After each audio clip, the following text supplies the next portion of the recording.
All right. Yes. Jay's taller today, just a 35. little. Cool. Whenever you're ready. In 3. Hold on. America.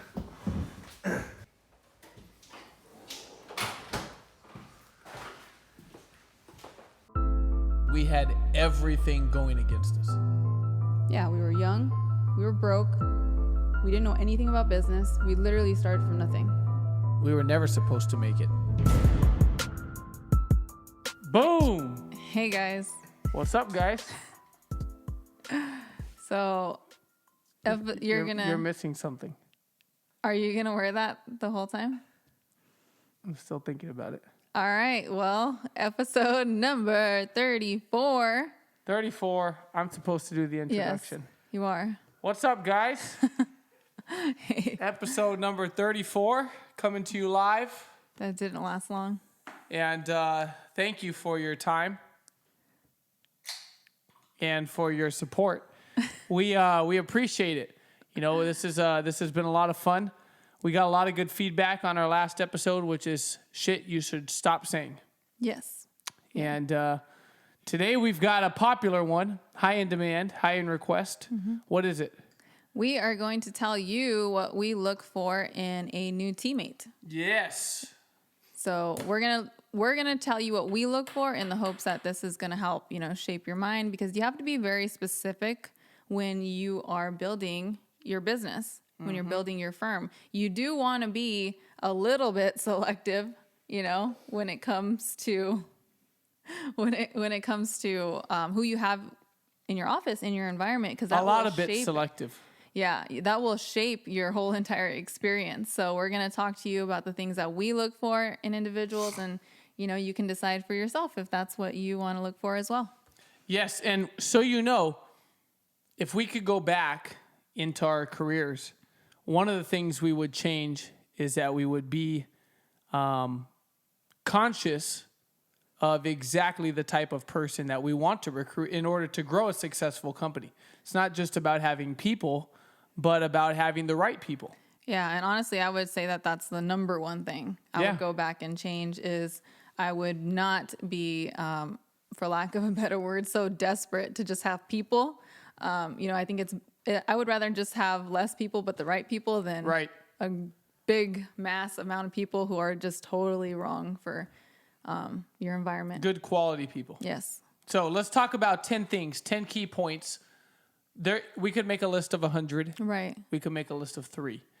But these are key things that we believe in the time that we've been in the industry, we found that these types of people that have these characteristics do well. And a lot of times do well easier and faster. And so let's start with number 1. Number 1 is being dissatisfied. I don't believe you can recruit somebody if they are not dissatisfied. If they're not at all uncomfortable or unhappy in something that has to do with their current scenario, I really don't think they're recruitable. And by the way, this doesn't mean some people hear dissatisfied and they think, somebody who doesn't make a lot of money. Or they hate their job. Yeah, that's not necessarily true. That's not always the case, because if you, I started, it's almost been 10 years. It's coming up 10 years of us, working in the business. But if you would have, introduced me to the financial industry when I was like 18, 19, 20, I would have not been dissatisfied because I was going to school. That's what I wanted to do. I had this very picturesque idea of what my career was going to look like. And so I was not open to anything else. I was on a path and nothing was going to stop me from doing what I was going to do. Right. So it doesn't necessarily mean like money, or you said like career, like they hate their career. There has to be something lacking, in their life. They have to be dissatisfied in some way for them to be, a good fit for your team. Yeah. And I think part of them being dissatisfied is just catching them at the right time. Yes. Some people, you catch them on a day when they just got a raise, they're not open. You call them the next day, they're pissed off at their boss, they're totally open. You catch a real estate agent on a day, she just sold her biggest home, not open. You catch her a week later when she got robbed 50% of her commission, she's like, screw these people, I'm out of here. So a lot of it's timing, which is why follow-up is so important. But how do you recruit, Ronnie? How do you recruit someone who makes a lot of money and someone who's successful in their career. People think those people aren't recruitable. How do you recruit those people? I think you have to find what they're missing. You know, if they're dissatisfied in some area. So sometimes it's, you know, they make a lot of money, they're very successful, maybe they're not fulfilled in what they're doing, or maybe they're spending all their time on their career and not enough time with their family, and they just feel like they're not doing anything for themselves. You know, you have to find out whatever area it is that they feel like they're lacking and show them, you know, okay, there are other options out there. Yeah, and I think that's one of the biggest things is time. There's something called earning power. And earning power says your ability to make money versus the time that you spend making it. And so I know for me, like in the fire department, if I was making $40-$50 an hour, but I got to spend a lot of hours. So what I tell people is you come in the business, and what if we could imagine if we could take what you're making a week and we could make it sitting with a client in an hour and a half. So you find that area that's not perfect for them. A lot of people have a lot of money but no time. And I know a lot of people with a lot of time and no money, but I don't know a lot of people that have a lot of both. And so you're finding somewhere where they're dissatisfied. And it's not always going to be money. Right, yeah. And I think that one of the key things that you're saying is that timing is important. You know, you may talk to somebody and they're not dissatisfied in that moment, but that's why follow-up is so important because, you know, at some point they may, you know, things could change for them. I have a couple people in my direct message box right now that I'm going to recruit over the next week or so that have been in my head for 4, 5, 6 years. You know, but it's timing is really all it is. So that's number one, finding someone who's dissatisfied. You can't make an unmotivated person motivated.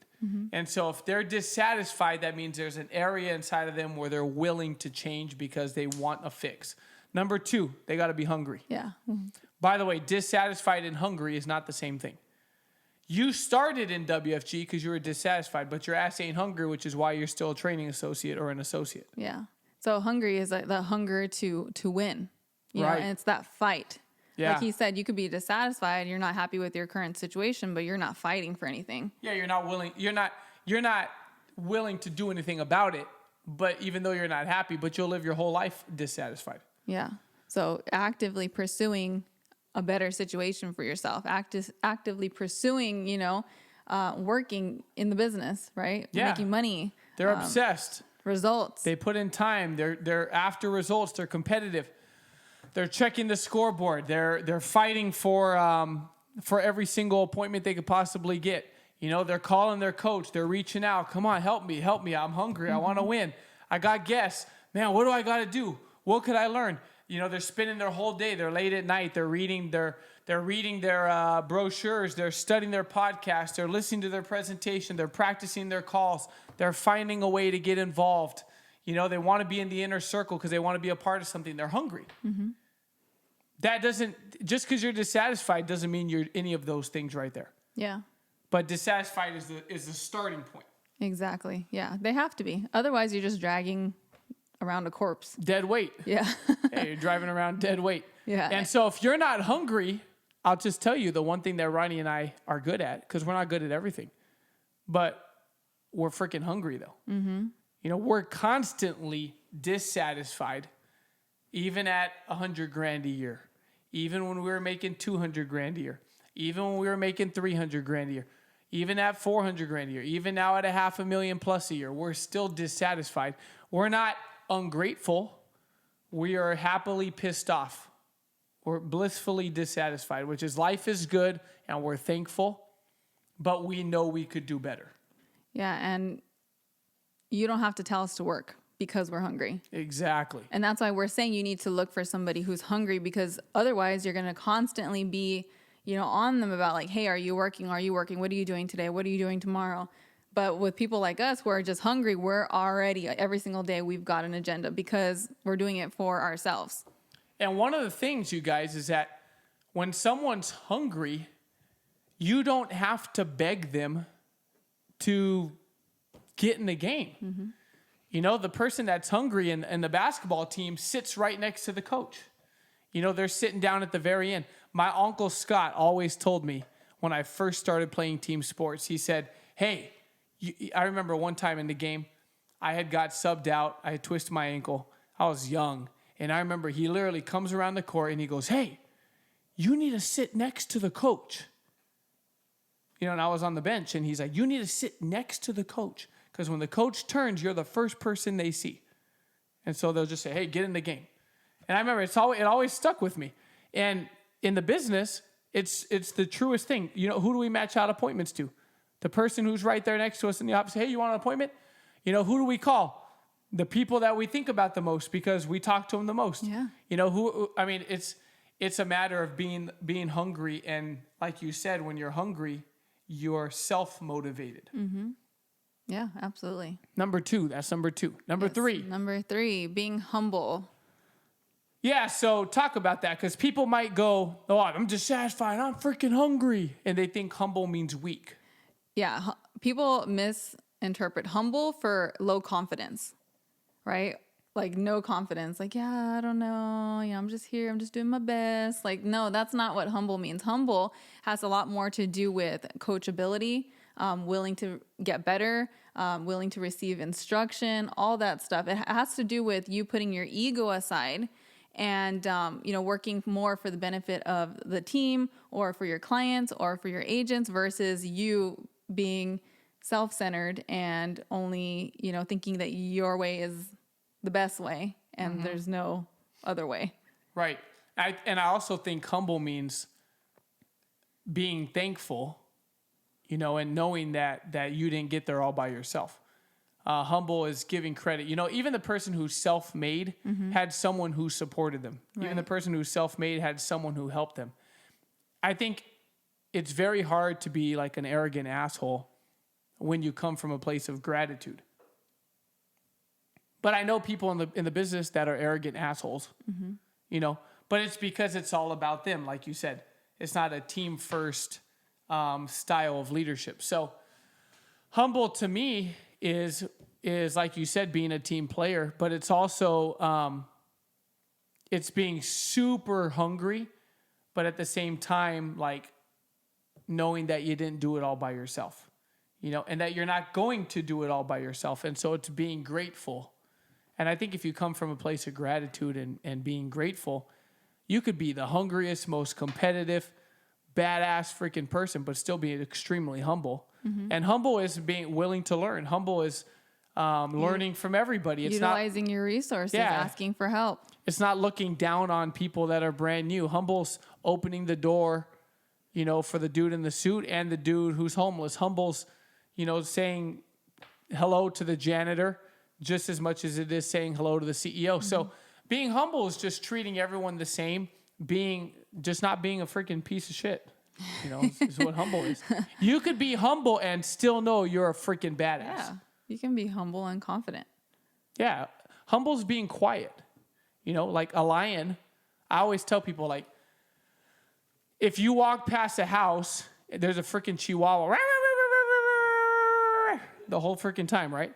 Yet if you go out in the middle of the safari in South Africa and there's a freaking lion, the lion's quiet.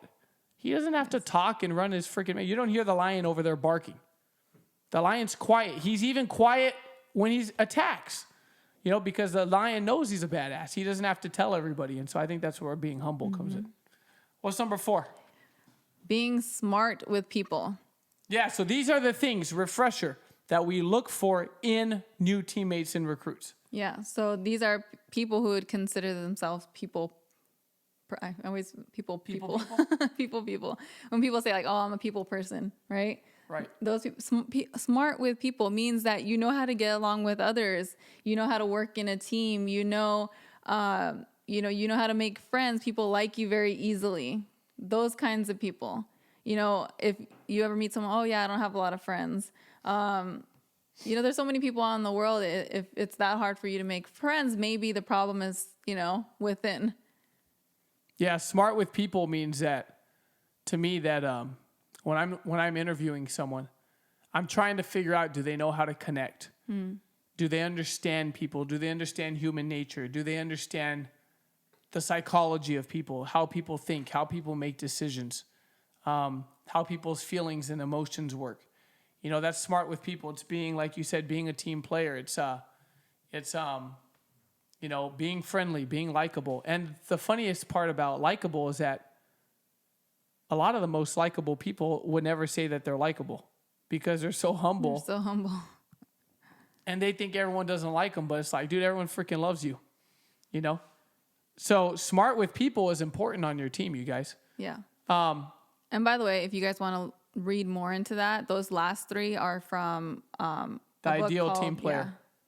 The Ideal Team Player by Patrick Lencioni. An amazing book. So definitely, get that on Audible or buy it. It's a great book. Yeah, when we first read the book, what we did was we went through our entire team, all our leadership at least, and then we put humble, hungry, smart with people. Humble, hungry, smart with people. And we figured out which people were lacking in some, and which most of them were. And what we found is that the majority of our leaders lacked in one of those things. Mm-hmm.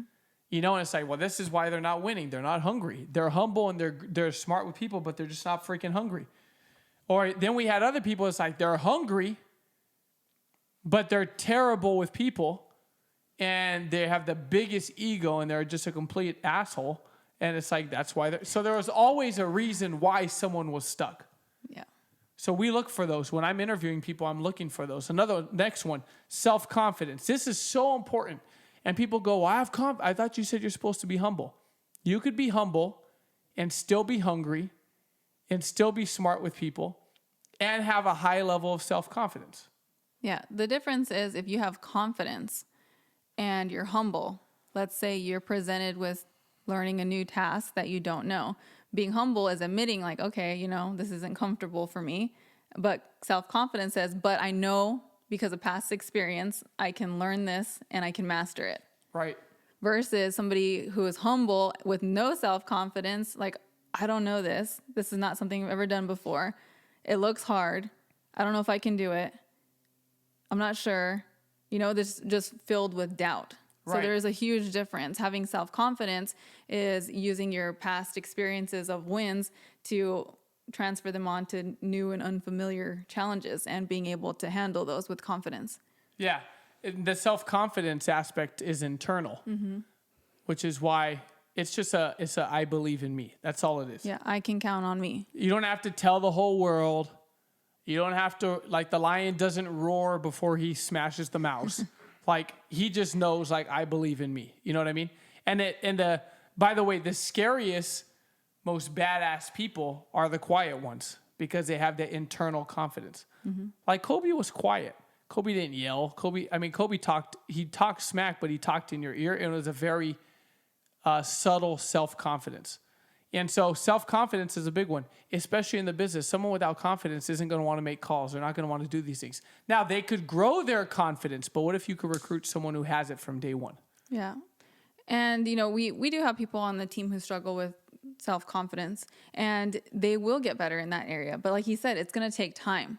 So you have to have somebody, again, who's humble enough to be able to understand that it's a process. And that they can eventually build up their self-confidence, but it's just going to take time. And where does the self-confidence come from? That's our next point, is number 6 that we look for in a recruit, is if they have a pattern of winning, they probably come with self-confidence. Yeah, and this could be winning in any area. It could be school, it could be sports, it could be at their previous businesses or employment, where they've just been able to climb the ranks and they know that if they put in the work that they can succeed. So patterns of winning, right? Versus a big red flag for me when people come in is if they come in and they tell me how time after time, endeavor after endeavor, someone has screwed them over. So a pattern of being a victim, a pattern of losing, Pattern of quitting. Yes, a pattern of quitting. So you want somebody who has, succeeded in different areas of life because they know what that feels and they know what it takes to get there and they can just transfer that over here. Right. See, one of the things that we struggle with sometimes in our industry is that we like to recruit people and go, we're going to give them the opportunity to change their life. Now, that's true. But you're recruiting projects that you have to build, and it takes some of these people 5, 6, 7, 10 years before they get to the point where they have a lot of these things on the list. And so you've got to build that person. Well, that's a lot of time and energy and effort. And that's somebody that becomes high maintenance and very low profitability. Now, there's nothing wrong with that person. You can have that person. If you want to teach and coach and be the mentor to these people, fine. But let me ask you, do you want 75 of those people on your team? And that's 75% of your team. That's going to be a very not fun operation for you. That's a recipe to burn out. Exactly. Versus you could go recruit 75 to 95 people that come in with 70% of this list we're giving you already there. You help them work on the other areas as you build them a business. And then you have a couple people that you're coaching, and because they started with you at 20 or 19 and they're out of the market, but you believe in them and you pour into them and you encourage them. But my point is as a rule of thumb, 80 to 90% of your business, you really probably want to find people that have the characteristics on this list. Absolutely. 100%. Number 7. Yes. Comes with everything above it. Yes. Credibility in your market or their market. Yeah. This, like he said, it comes with everything else, a pattern of winning. Because if you have a pattern of winning, you have created credibility with the people because they've seen you do it. They've seen you finish school, or they've seen you get that promotion at work, or they've seen you start up your business, become successful, make money. So they already know, like, oh, whatever Jay does, he does it 100% and he's successful at it. Versus if you quit everything, when you start talking about, oh, I just started in finance, they're going in their head. Another thing for you to quit. Yeah, you're going to be out of this in 2 weeks, so I'm not even going to bother supporting you. Right. And you could win with no credibility in your market. That's fine. Yes. But it's just going to be harder. You're going to have to go create a market. By the way, I didn't have credibility when I started, but you go back to my market now, 9 years later, I have credibility. What I say goes, because I've proven myself to have stick-to-itiveness, if that's a word. If not, it's my word. Which means that I'm able to stick to something. Stick to it. And a lot of people don't do that. They struggle with that. They struggle with follow-through, starting and finishing something successfully. So credibility in your market. Imagine this. Just imagine. You recruit someone who's unsatisfied. They're hungry. They're humble. They're smart with people. Everybody loves them. They have a high level of self-confidence. They have a pattern of winning.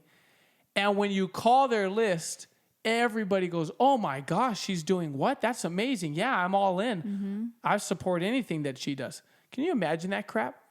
Well, guess what? That's where you get yourself a Daniel and Linda Fombo. Right. I guarantee you they have the top 7 things on this list right here as a wrap. And that's why, boom, that's what happens when you recruit somebody like that. Someone who comes here already put together, and you don't have to put them together. I prefer my furniture and things that I purchase to already be put together.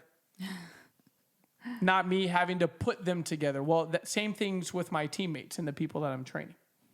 Yes.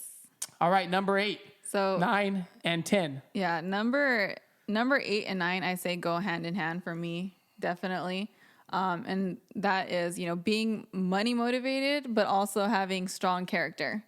And the reason why I say they have to go hand in hand is because you do want somebody who wants more. They want more, because everything in life that people want, like even if it's time, even if it's not, tangible things like physical objects, cars and houses and things like that, like time, missions, or charity work, all that stuff costs money. So you have to be money motivated to some degree, but also have a strong character, because we're not looking for people who would do anything for money. This is not the industry for that. We want people who are money motivated, want to make money, want to get better, but also want to help people and do it the right way. Because never do we want to have people that put money ahead of people. Right.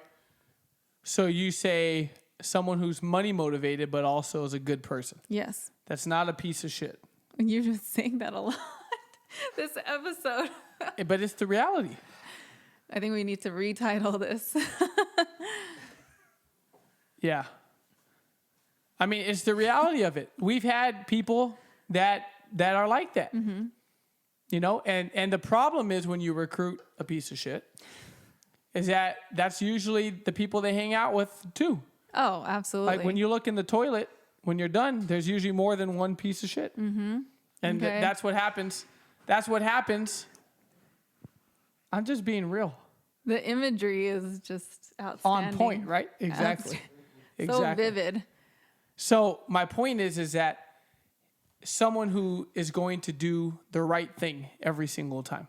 Yes. I remember, you want me to describe a piece of shit for you? Oh, jeez. In case you've never seen one, I'm going to tell you what it looks like. I remember I had a guy on the team. I know what you're going to say. And this dude, I'm walking by the office, and he's building a portfolio. He's building an illustration with one of our best guys that I've ever met in my life. Best dudes we have on the team. Been with us since the beginning. A guy named Elijah Mills. And Elijah's teaching this gentleman, who I almost want to say his name because he's still in the business. We fired him from Tenacity. Now he's on a different team. That's kind of like a trash can. We drop all our trash off there whenever we don't want somebody anymore. They take them all, sign them all off. And so this guy, they probably listen to the podcast, take notes, and put a thumbs down too because we get 1 or 2 every episode. So this guy, what's wrong? Huh? What's wrong? I'm good. I agree 1,000%. All right, cool. No one has ever I accused probably me. wouldn't have said that right just then, but Oh, it's all I good. mean, I could give you their office address. it's good. We're good. Okay, all right. I won't do that. But this guy is sitting in the office with Elijah building a policy. And he's building a policy for his mom. And I remember he turns to Elijah, and Elijah goes, "Yeah, man, that's freaking looks awesome, bro. Like, that's a lot of life insurance. She's going to build a great cash value or overfunding the minimum. Like, that's freaking phenomenal." And the guy goes, "Yeah, what's my commission on this one?" Which is fine, by the way, to ask what your commission is, even when you're selling something to your mom. That's fine. Mom wants you to get paid. That's why she's buying it. And the guy goes, and Elijah goes, "Oh, it's da-da-da." And he goes, "Okay, how do we make that number bigger? You know, how do we make her cost of insurance higher?" And Elijah's like, but bro, it's your mom. And he's like, yeah, but she could afford it. How do we make her cost of insurance higher? If the cost is higher, do I get paid more? He's like, "Yeah, man, but you don't want to do that. That's it's not good for the client. Plus, it's your mom." And I'm just like, dude, you can even screw your mom. Not literally. But it's like, you're going to screw over your mom. It's your mom's policy. And I always tell people, if I wouldn't give it to my mom, I wouldn't give it to my client. Right. But if you would screw your mom, you would screw anybody. And so that's what I mean by a piece of shit. That's what I mean by money motivated, but doesn't have strong character. Mm-hmm. Money motivated, but it's not necessarily, doesn't have a line that's drawn of doing things correctly, you know, and staying within that boundary. So, Yeah. You want people who are mission focused. yep, they care about the client. Yeah. So last one, number 10, this one's a big one as well, is they're willing to learn. They're coachable. Because sometimes we'll get people who are all the things that we just said, you know, maybe they're successful in a different industry, but they come here and they want to do business the same way that they've done their previous businesses. But this is a different industry. Right. It's a different system. So if they're not willing to learn, they're just going to be stuck in whatever cycle. They're going to make all the mistakes. You know, they're going to set themselves back time and time and time again because they're not willing to be coachable, to learn, to take instruction, and to adapt quickly. And so the faster you're willing to learn and put that into action, the faster you're going to see results and be successful here. Because remember, the people who are giving out the instruction are people who have had results, who have maybe made some of the same mistakes you're trying to make right now, and they're trying to prevent you from doing that. Yeah, and part of willing to learn is tied back to the character, and part of strong character is not just your integrity, it's just your character. I mean, it's the description of you. And part of character is a willingness to humble yourself, put in the effort, learn something new, you know, follow through with it, take the time out to do it. That's part of willingness to learn, is that this can change my life long term, but there's a very big learning curve up front, but I'm willing to go through that. I'm willing to be coachable. I'm willing to have someone younger than me teach me and train me because they've mastered this and this is a skill set that I want. And so if you're just like, all right, well, man, I'm just trying to get a recruit. Now I got to find a recruit that fits this. Here's how you find that, though. You got to run the numbers. You got to do 10, 15, 20, 30, 40, 50, 60 recruits a month for 4 or 5 years to find a solid 100 people that fit this description. Mm-hmm. And even still, they will not all fit this description.